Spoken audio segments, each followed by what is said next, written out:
Thank you very much, Vox Zurich, for having me along to talk about Java in a world of containers.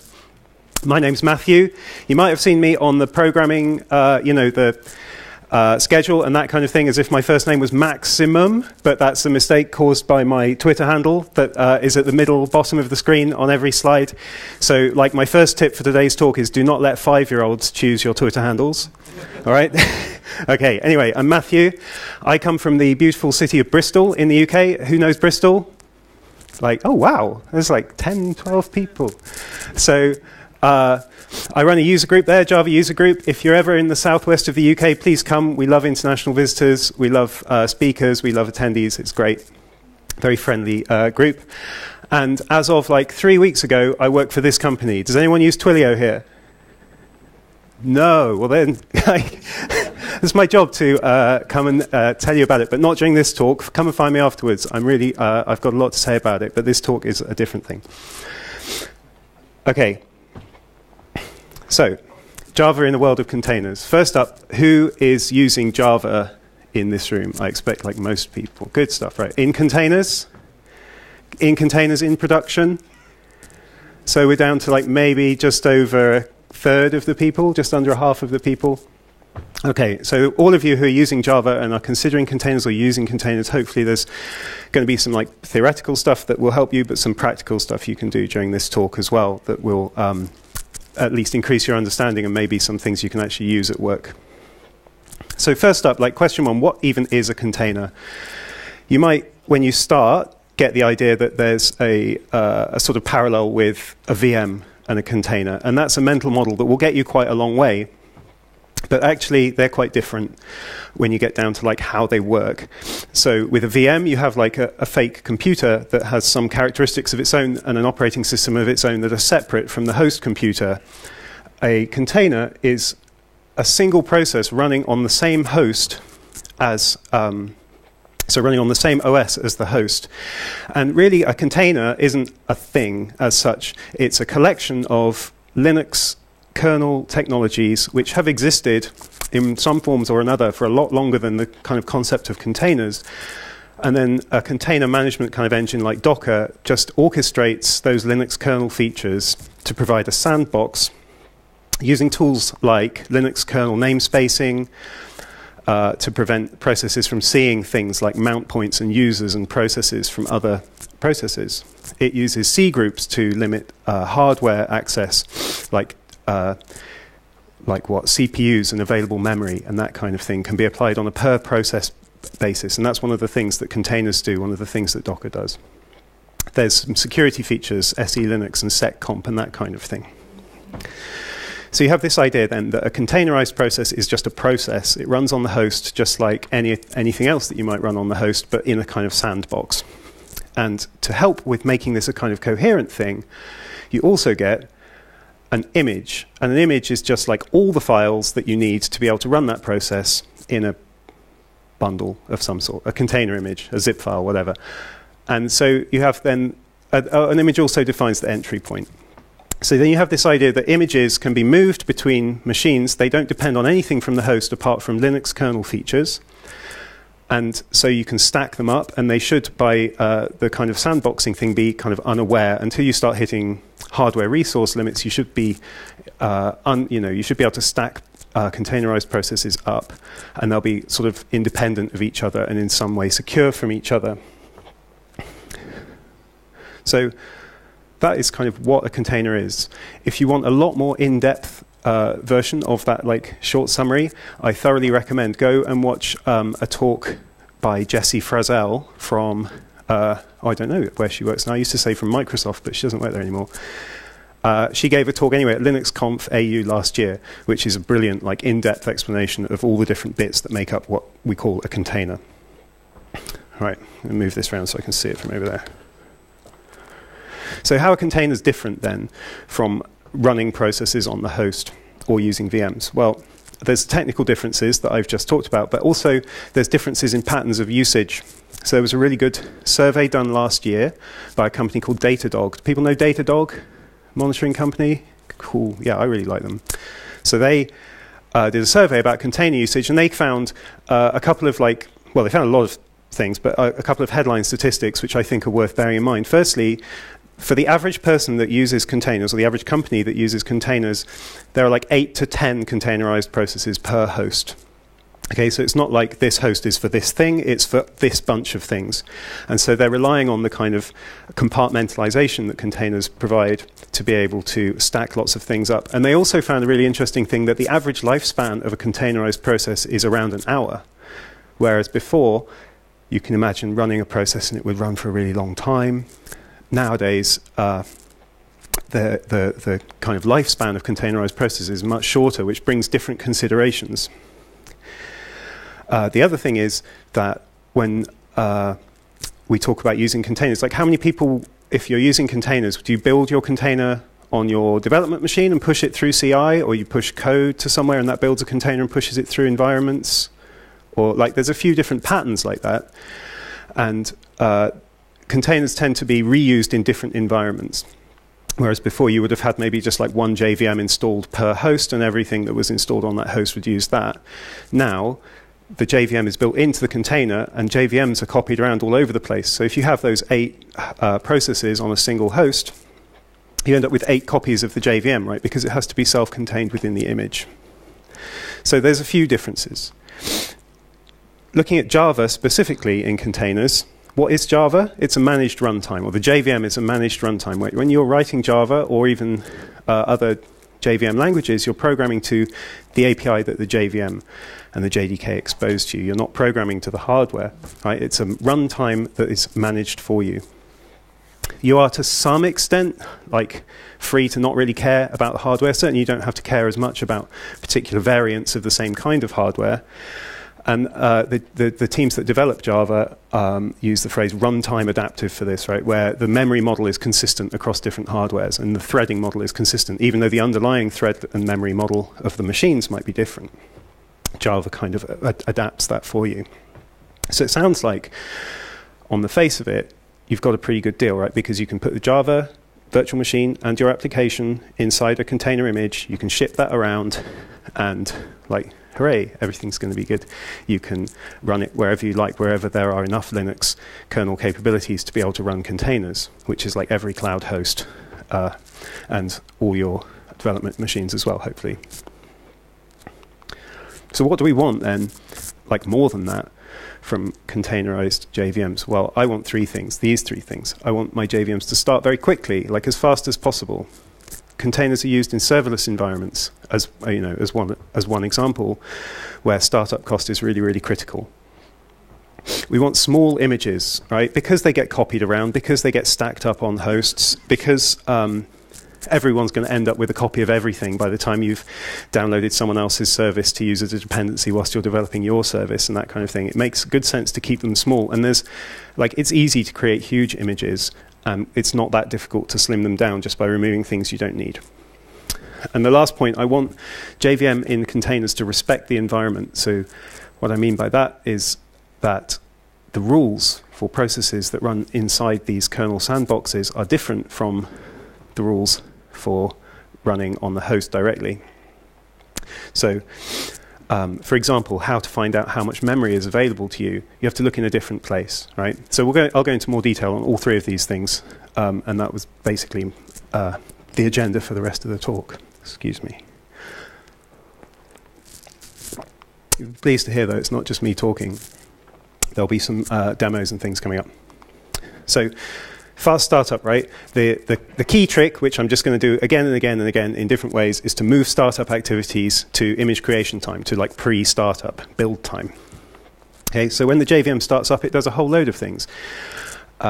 And a lot of those are the same every single time. The result of those is the same every single time. And so we have the option of doing some of that stuff beforehand and building a cache of the result of it into the image.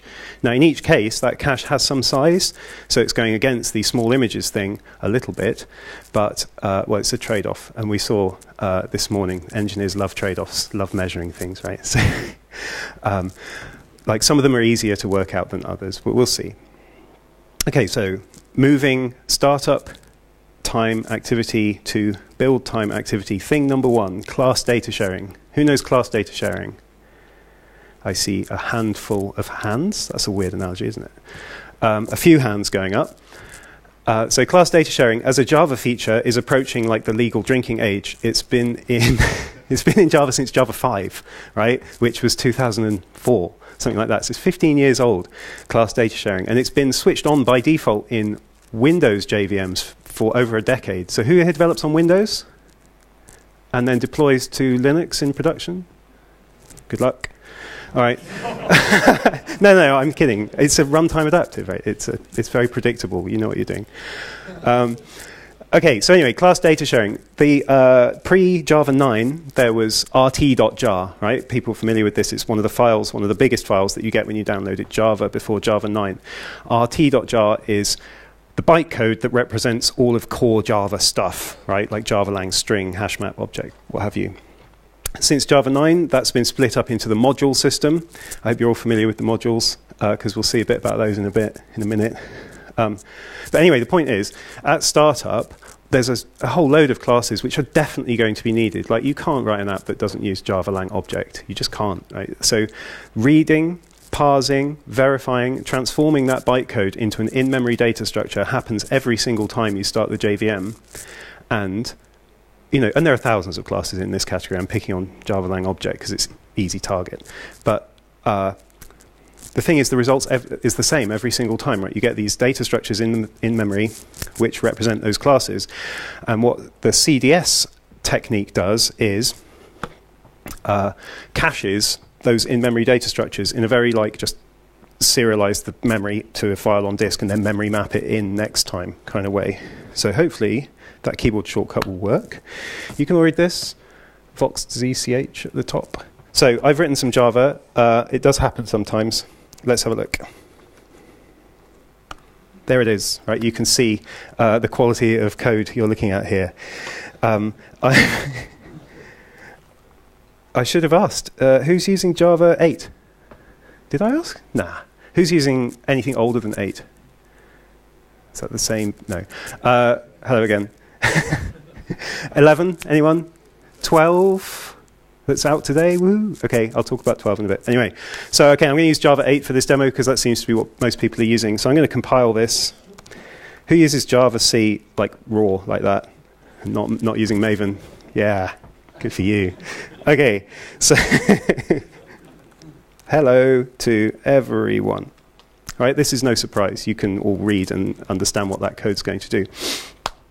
So what I'd like to do is just benchmark how quickly that runs so we can see the improvement that CDS can give us in startup time.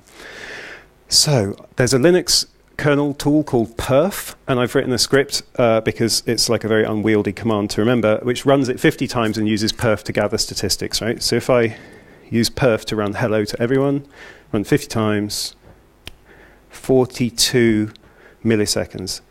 And honestly, that's pretty quick, isn't it? But the difference between 42 milliseconds and 0 milliseconds is almost unnoticeable unless you're doing it a lot. But this is a brand new laptop, thanks Twilio, and it's quite fast. You might find on a cloud instance that's a lot smaller and cheaper, or you might find on a hotly contended machine that your startup time is a lot slower than this. Okay, so how to use class data sharing? It's easy. -x share on. Oh no. And this is like a poem, this error message. I really like it because it's got 4 lines that basically say 2 things in 2 different ways each. An error has occurred and it couldn't find or use the archive file. Well, that's because we need to generate it. And that is a real chore, let me tell you. There you go, it's generated. So that was x share dump, by the way, in case you missed that because it's gone off the top of the screen. So now we can run with x share on. So x share is the command for controlling CDS. Dump creates the cache. On means definitely use it and fail if it's not there. Auto means use if it's there or not. Auto is now the default, by the way. So let's perf 50 that. Off it goes, right? So with CDS, CDS, we're down to 31 milliseconds. So it's taken around a quarter of the startup time, and that will scale. On a slower machine, you'll still see about a quarter. So that's how much time is spent doing the exact same thing every time you start the JVM. Good news for Java 12 early adopters is that Java 12 now ships with the class data archive like as part of the distribution, so you don't even have to do that very arduous like xshared dump step. If you do want to do it, remember you have to do it in your image build, so you have to do it in your Docker file, because if you do it like before starting up the JVM, you'll get a fresh file system every time you restart the container, and you won't get the benefit of being able to reuse that file. Additionally, if you put it as a shared layer, so if you build it as an image that you can use as a base layer with the CDS archive, then you will find that you can, because it's mounted read-only, you can actually share that file between multiple instances of the JVM because of the way Docker treats image layers as sort of read-only with a copy on write layer on the top. So what find in my Java home the file that it created, which is called classes.jsa. It pops up here. Oops. There you go. So this file is 20 megabytes in size, right? So for a cost of a quarter of your startup time, you're including a 20 megabyte extra file in your image. So this is a trade-off between image size and startup time, one of many that we'll see. Okay, next up. So everything I've said about CDS applies to core Java classes, the ones that were in rt.jar, the ones that are in the modules that are distributed with the JVM. Now,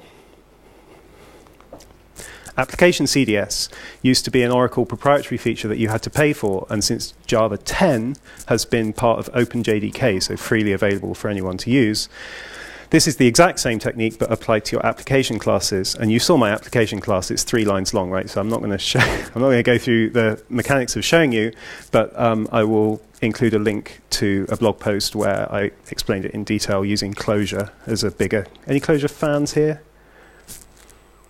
Oh man. Okay. Yeah. All right. Okay. Anyway, using something like WebLogic, like big heavyweight application server, we've seen startup times like whole seconds faster and hundreds of megabytes of memory less used through application CDS. So next thing then, AOT compilation. Compile your bytecode to native code beforehand, right? Now there's two, I used to show off a tool for doing this that came out with Java 9 called JAOTC, but I'm not going to show that today. So because we're in Switzerland, and I'm sure many of you have seen talks that include Graal today, because a lot of people who work on Graal are based in Switzerland. That's the connection. Who's seen a talk about Graal, or including Graal today? Or actually, or keep your hand up if you also work on Graal. Because I'm about to embarrass myself in front of you. No, good. Okay, so Graal is an amazing bit of technology coming from Oracle Labs. It does a lot of different things, and every time I see a talk about it, I'm just blown away by the kind of variety and seeming like complexity of the things that it does. But I'm going to pick on one specific thing that you can use Graal to. There's a tool called Native Image that comes with the Graal distribution, spelt like this, Native Image. And you can use it to create a static binary. Off it goes. So when I say static, I mean no dependencies on anything else. And when I say binary, I mean like standalone executable. So I've created here, in those like 5.7 seconds that it took, this file. This is 3.7 megabytes, and it's standalone. It doesn't need a JVM to run it, right? And it does the same as my class that it was compiled from. So if I run hello from native image, it's exactly like you'd expect. And if I perf 50 it, 0.3 milliseconds. That's pretty impressive, isn't it? Oh, God. This is Emacs down here. I'm a bit struggling. Native image, 0.3 milliseconds. Right, okay, so that's obviously like a hugely impressive startup improvement, and there's a trade-off, like I keep saying. Trade-offs you will find are, firstly, it might not even be possible for you to use native image because it needs to know and understand all the classes that you might need at compile time, right? So anything that really heavily uses reflection might struggle. Spring Boot, for example, apart from the very simplest cases, doesn't work well with native image. Native image doesn't work well with Spring Boot, whichever way around you want to have it. The other thing is, what? Oh, that's right. So peak performance. You know that the JVM has this kind of optimizing compiler that optimizes based on observed patterns at runtime, right? So if some branch in an if always goes the same way, then that can be optimized. You know, that's an example. Methods can be inlined. None of that happens with this. This is pre-compiled and it never changes. So for peak performance, I think you would, you know, after like tens and hundreds of thousands of iterations through a bit of code, you would see faster performance from a hotspot JVM than you would from a native image. And the other thing is that the garbage collector in a native image is serial GC only, which was like state of the art 8 years ago, but isn't like G1 GC. So you'll see kind of stop the world pauses. That said, the startup time difference is like undeniably extremely good. And so for stuff like serverless applications or command line tools, if you write command line tools in Java, I recommend having a look at the native image stuff. Righto. So that's all I'm going to say about startup time, because we went from like 40 down to 0.3 milliseconds. Next up on the hit list of things I want to do with containerized JVMs is small images. Right, so I'm going to present to you a image, a Docker file.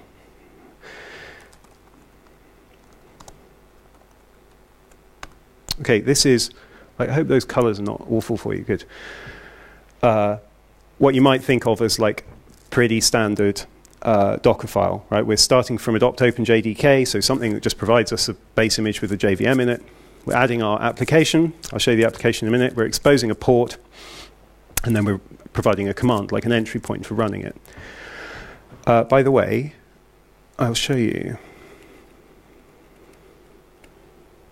So, just a brief bit about Twilio, okay? When Twilio is a communications API platform, you buy phone numbers from Twilio, and then you programmatically control what happens when those phone numbers are SMS'd or called or anything else, right? So a lot of the time that happens over webhooks. So when someone sends an SMS to a phone number, Twilio platform will make an HTTP request to a server that I own, saying like, what should I do with this? So I find myself writing small web servers very frequently to act as these kind of webhook providers.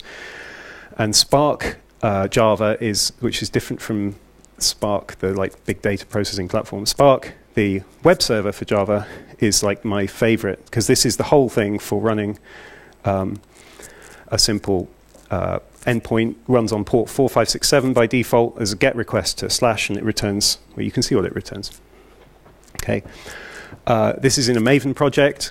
I've got a couple of dependencies, Spark and SLF4j, and then I'm using the Maven Shade plugin to stuff all of that inside one jar file, right? So back where we were a moment ago,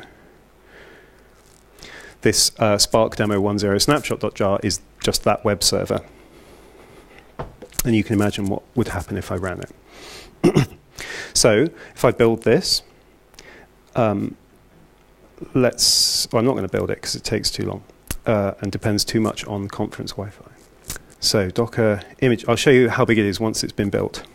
So adopt OpenJDK, they use Ubuntu as their base images, and then they put OpenJDK builds on top of it. So I've called this one something with Ubuntu in it.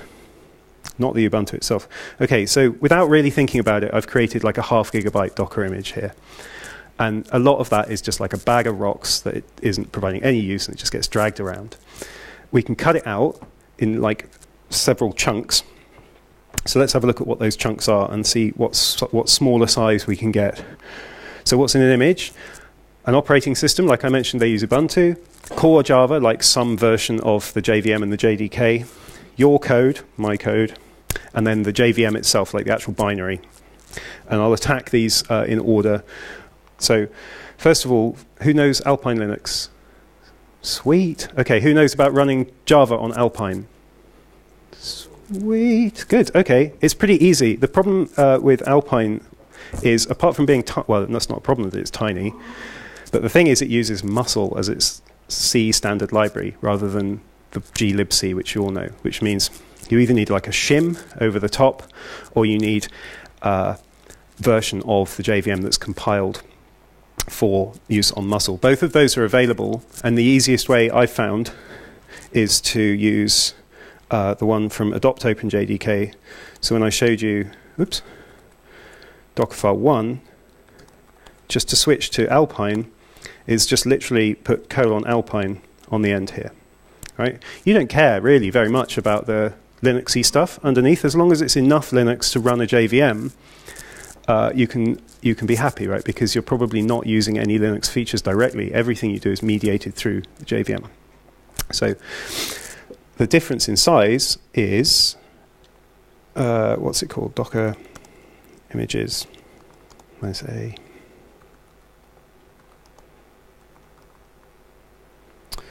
Oh, there you go. Right. So just literally sticking :Alpine at the end of my thing has removed 110 megabytes from the image, right? And all that stuff was just Ubuntu stuff that we weren't using anyway. So I haven't caused any problems by doing that. So that's step one, right? Use a smaller base image. Alpine is specifically designed for doing it. Adopt OpenJDK, build images specifically to help you do it. So unless you have a reason not to, I'd recommend doing that. Next up, core Java. So who knows what this is? This is a dependency diagram, right?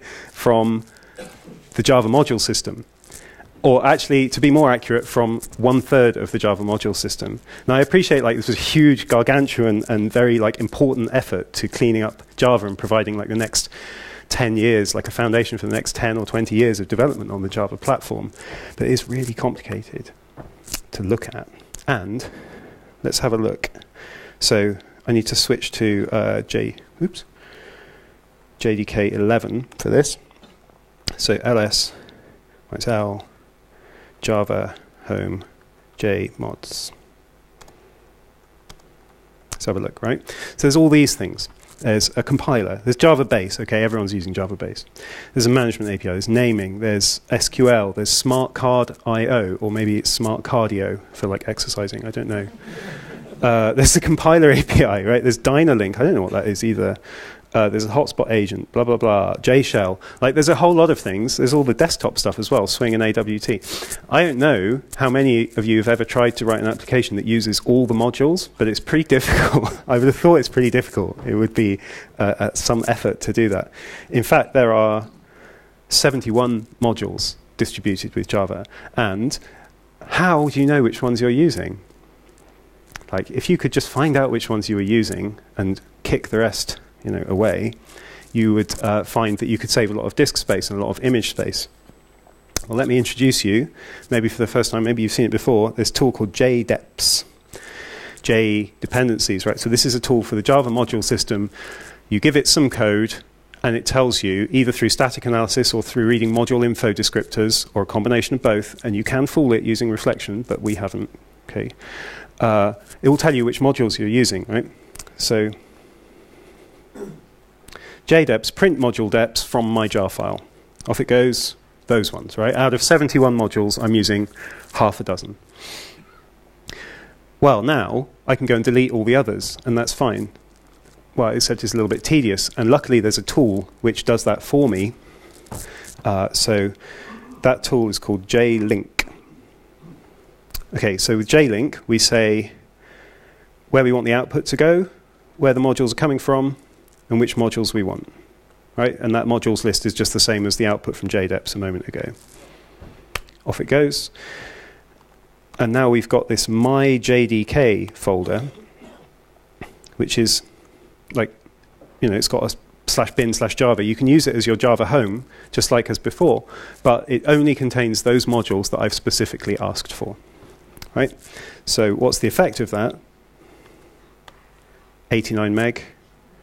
Do you know the size of a Java 11 distribution? I don't.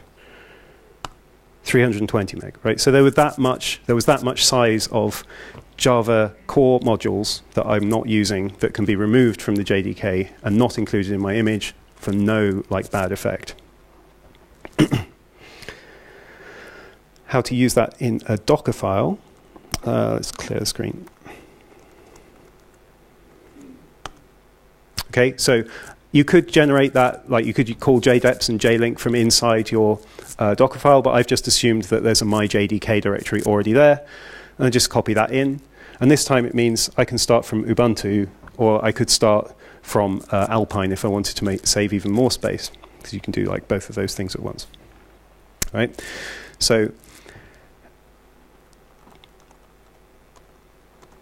what size image have we created in the end? What is this? This is going to be the JLink one. So 184. Right, so we're getting smaller. We're already less than half the size of the original thing. Again, with like no loss of functionality. And we're back on Ubuntu here. I forgot to do the change to make it on Alpine, which would save like another 100 or so meg. I guess less than 100, because it needs to be at least 89. Anyway. Yes, there's so many more. This is just a graph that shows that the full JDK, this is from a previous release of the JDK, so it doesn't quite match up with the numbers on the screen. But anyway, about half a gigabyte for the full JDK, Java base less than a tenth of that. And Netty is not like the application server, rather it is enough modules to be able to run Netty, the application server. That clocks in around 60. Right? So you really can, by using JDEPs and JLink, like save yourself a lot of disk space. You can build it into your CI. You don't have to do it by hand every time. I've just shown you how, but it's not that difficult, and it's entirely scriptable. Okay, so next biggest thing in the world of the container image is your code. And my answer to you, I'm afraid, is just like write less code. I know, it sounds good, doesn't it?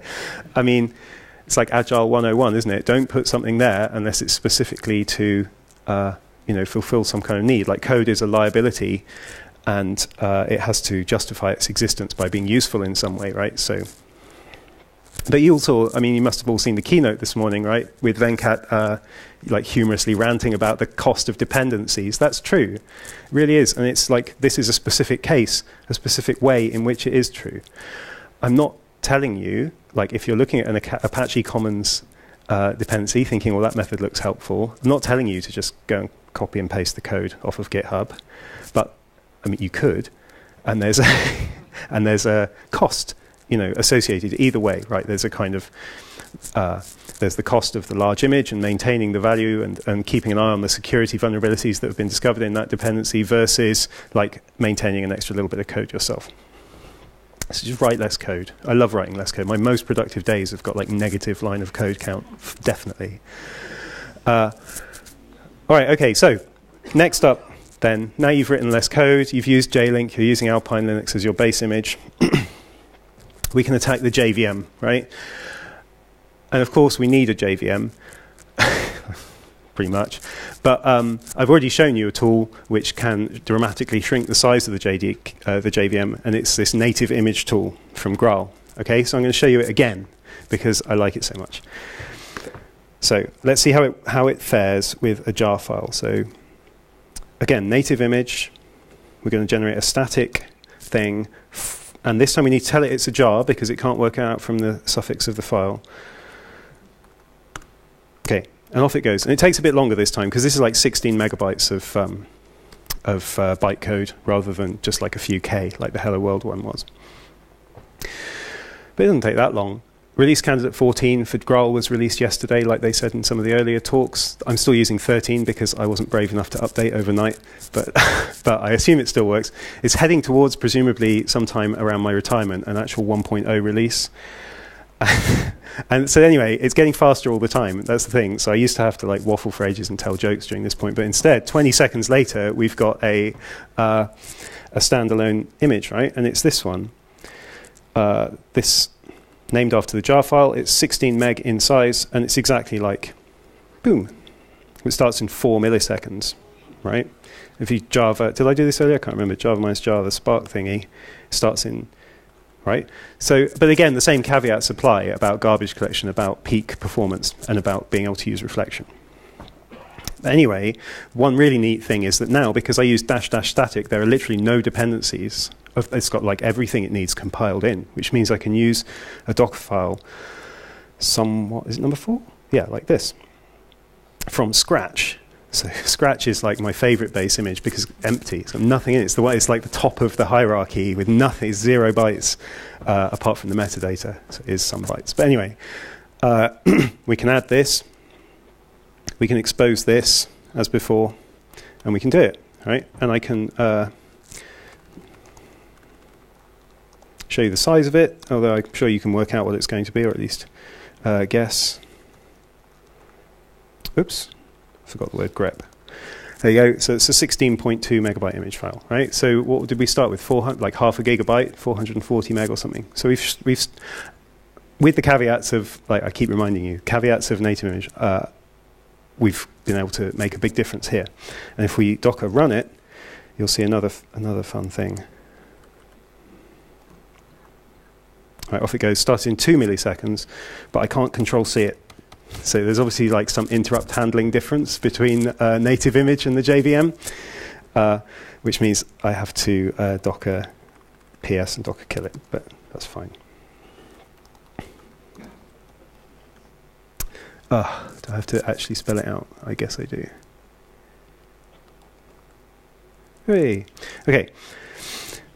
Anyway, I think that's pretty like impressive use of that technology, and they're attacking the performance, they're attacking the garbage collection, they're attacking the dependency on not using reflection too heavily in Oracle Labs. So Graal is definitely one to watch, if I haven't like said that already enough times. So next and final topic then is about respecting the environment. Now, we all know not to leave trash lying around. Switzerland is extremely lovely about how like clean and tidy it is, by the way. But the environment, like I mentioned earlier, of being in a container is rather different from the environment of being in a VM or running natively on a host.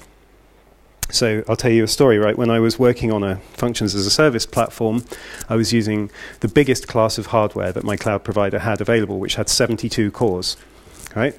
And so 72 cores, brilliant. What I'll do is I'll run 72 identical container images. I'll pin each one. I'm running Java in each one, of course. I'll pin each one to a single CPU, and then I'll have like 72 independent, like not context switching between CPUs, really fast processes. But what happened was, it was incredibly slow. It was like ridiculous. Like some of them took absolutely ages to start, and they all took absolutely ages to do anything. And the reason is because each and every one of those 72, even though it was pinned to a single CPU, was looking in some equivalent to like /proc/CPU info and saying, oh, there's 72 cores. That means I can size my thread pools to have 72 threads each, because each thread, you know, will sit on a separate core, and I can do 72 things at once. And they were all making the same decision around that. And so you're ending up with like 72 squared, 5,100 and something threads per thread pool, or sorry, per thread pool's like instance across all the CPUs, right? It was no bueno. It was very bad. And that was a situation where actually at the time the best thing to do was put them all in VMs. Since Java 8, though, you can tell how long ago that was now, since Java 8 there's been an option which is now on by default, which is to look in the appropriate places to find out what the CPU limits are, what the memory limits are for containerized processes, right? So you people seem to be putting your hand up a very large amount, so let me get one more for who's heard about ergonomics in the JVM sense. Thank you, 2 people. That's a surprise, because I think ergonomics is really neat, and I'm more surprised that there are people who don't know ergonomics than there are people who are still using pre-Java 8. So ergonomics, right, the Java virtual machine self-tunes based on the perceived hardware that it thinks it's running on. Right? Memory, number of CPUs, exact CPU model, all inform certain parameters. Who knows how many command line parameters there are for the JVM?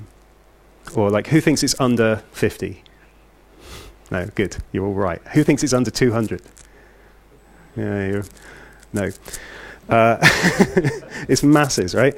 There's a really useful, actually it's around 200. I can't say for certain which side it is. I shouldn't have done that. So there's a really useful flag for the JVM, print flags final. And what that does is it basically, you can specify some parameters, and print flags final will tell you what it's just worked out for all the other parameters, right? So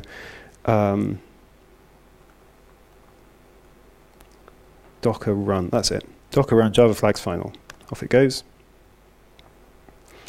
So there are this many command line flags, right? And you can see which particular bit of the JVM they apply to, and you can see where they're being selected, how they're being selected, right? And almost all of them being set by defaults. But I could override any of these if I knew what they meant. But you'll see a few of them, right, are set by ergonomic, okay? Ergonomic is this self-tuning thing. Let's go back up and see some more details about ergonomics, right? Heap size, as in like where your objects live. garbage collection region sizes, as in like how much space the GC uses. Like heap size is not all the memory that the Java virtual machine will use on your behalf. It's like where you put your objects, but Java virtual machine wants its own stuff as well for putting the garbage collector and compiler cache and all this kind of extra stuff. So all the sizes of all these pools of memory are selected by Ergonomics based on the amount of memory that is detected. Ergonomics, based on the number of CPUs, selects thread pool sizes for its own stuff, but it also informs this user-facing method, available CPUs, and that's what was used in my example earlier. That's what you should use to size your thread pools, right? And you can usually rely on the JVM to get it right. It's just that I was operating at a time where Docker was doing one thing and the JVM hadn't caught up with it. What uses this to size its thread pools? Like literally everything. Elasticsearch, core async for the... Oh, there are no closure fans. Fork join pool, like literally everything that you use that uses a thread pool is going to be using this to size itself because it's the best thing to use. And so it's like of prime importance that it should be correct. Right, so, sorry. Let's see the effect of this then, right? I'm going to run this again and grep for ergonomic. And then, so these are the things. Oh, did I not? Did I do something stupid there?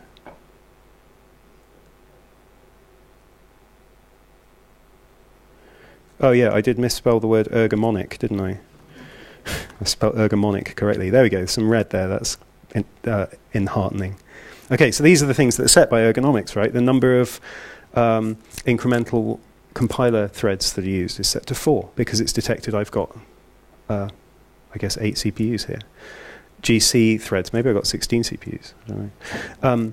Heap size, like region sizes for the garbage collector. Which garbage collector to use, right? People will say, since Java 9, the default GC has been G1 GC, but that's not quite true.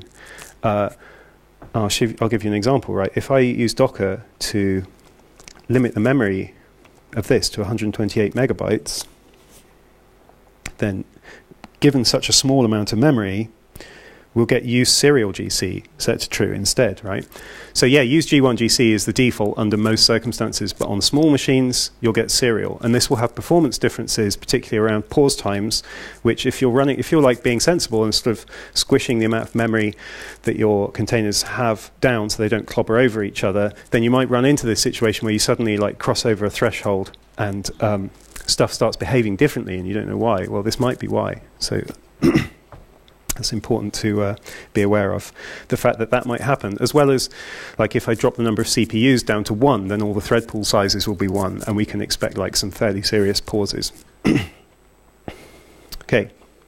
So the good news for you, though, is that, like, although this needs active participation by the JVM, and it's not transparent, it doesn't need active participation by you, except to use a version of the JVM that does the right thing. And the very good news for you is that that's like all the recent versions.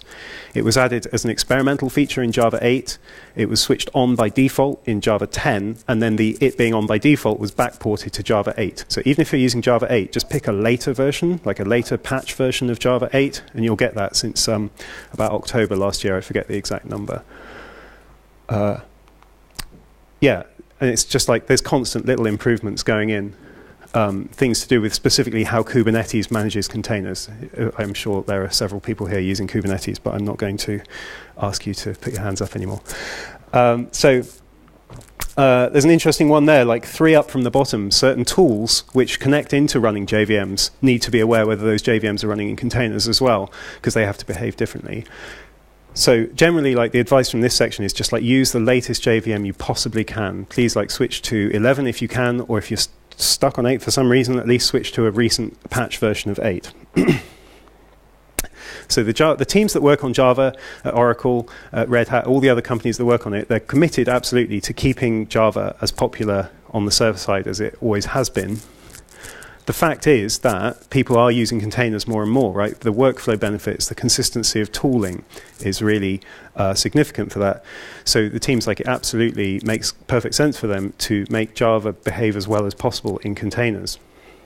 So you can see, like, from what I've said, there are some tools you can expect as time goes on, those tools to get more and more easy to use, more and more stuff switched on by default. And it really pays dividends in this area, especially, to stick with the latest releases, as recent as you can, because there are people, like teams all around the world, working on it really hard. So thank you very much. I'm not Max, Matthew Gilliard, and I will put everything, code, slides, Docker files, everything that I can grab out of my terminal, I will put it out on Twitter later. So if you are interested in that, just keep an eye on that, and that would be cool. So good luck in your future with Java and containers, and thanks for coming.